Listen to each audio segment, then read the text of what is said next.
A new hero has descended onto the MCU, and the name, Moon Knight, or Mr. Knight depending on who he is. Now, how does our fledgling hero compare in his very first outing? I'd say pretty well. Moon Knight focuses on the life of Mark Spector, a man who has one too many split personalities. The two big personalities that get focused on this season are Mark Spector himself and another alter ego, Stephen Grant. Naturally, having two different personalities controlling one body made things a little bit difficult, but I really enjoy how much the show managed to balance the two of them.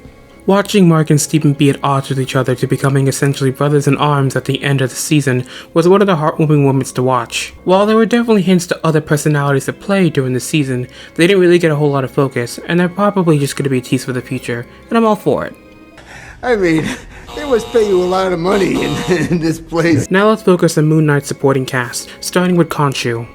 Khonshu is an imposing god with a thirst of vengeance, and from the beginning, Moon Knight really helps delve into how frightening he can really be. Watching the hold he has on Mark and Steven was one of the more interesting dynamics the show had, and of course, his wonderful voice actor really helped set the scene that Khonshu is not someone you want to mess with. Then rise and live again. Now let's move on to Layla, Mark Spector's wife. The MCU is known for rather predictable plot points when it comes to love interests, but I'm glad to see Moon Knight manage to break away from the mold when it came to Layla. Despite not having any supernatural abilities, Layla was still able to pull her own when it came down to it. Her plotlines this season didn't manage to interfere with the main plot and was still interesting on their own. I'm really excited to see more of her if we get another season. Something has been bugging me though. She is still technically married to Mark Spector, so if she tries to have a little thing going on with Stephen Grant, is that cheating? I'm talking to you. I'm talking to you, Mark! Now let's move on to the main antagonist of the season, Arthur Harrow. The way he was presented in Moon Knight was really quite something. He was a guy who could see was cold and calculating, but at the same time he was very sympathetic to his followers and even strangers. Watching Harrow in action was a breath of fresh air, because you could really see that despite his deranged act, he really did want to help people.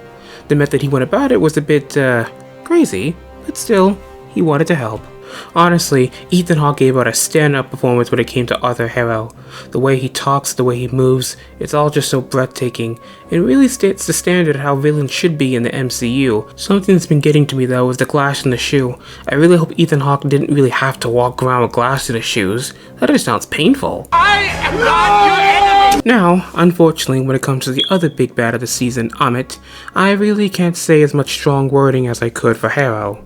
She, understandably, wasn't present for most of the season, and when she did actually make an appearance, it wasn't too long, and it was very stereotypical about what she wanted. Personally, there was too much build-up for Ammit only to be very much undersold towards the end of it. On the topic of gods, not much can be said about the others as well. Most of the other gods really were just a plot device, just to move the plot forward. Despite having a strong connection to Egyptian gods, the fact that most of them didn't get to do anything was really rather poor showing. Tara was cool though. When it comes to the plot, Moon Knight is fairly simple.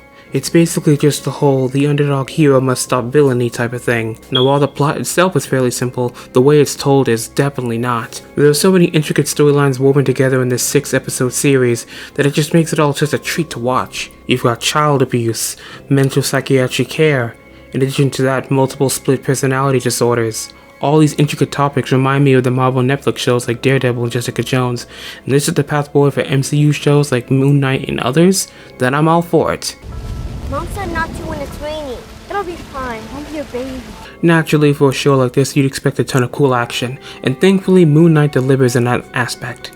The show boasts a number of live action and CGI fight scenes that really are quite a spectacle to watch. There are a few technical mishaps through some of these fight scenes, but honestly it's nothing worth worrying about. You really have to look to notice them.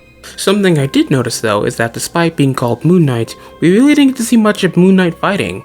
You saw some in the first episode, a little bit in between, and not much more till the end. Kind of glaring. Even so, I've got nothing to praise for what we did get, and I do hope, and whether it be another season, or perhaps another show, we do get to see Moon Knight in action once again. Overall, Marvel's Moon Knight is a wonderful addition to the MCU. The story is rich in content, and most of the characters that are present help elevate the plot. There are a few issues when it comes to cinematography, but for the most part this is a wonderful watch. While it's currently unknown where Moon Knight will appear next, once we get him back, we're sure to be in for a treat, especially with that teaser at the end of the season. Steven! Hey guys, thanks for watching. If you like what you saw, try to give a like or leave a comment. If you didn't like what you saw, try to leave me some feedback to see in ways I can improve. Thank you. Have a nice day.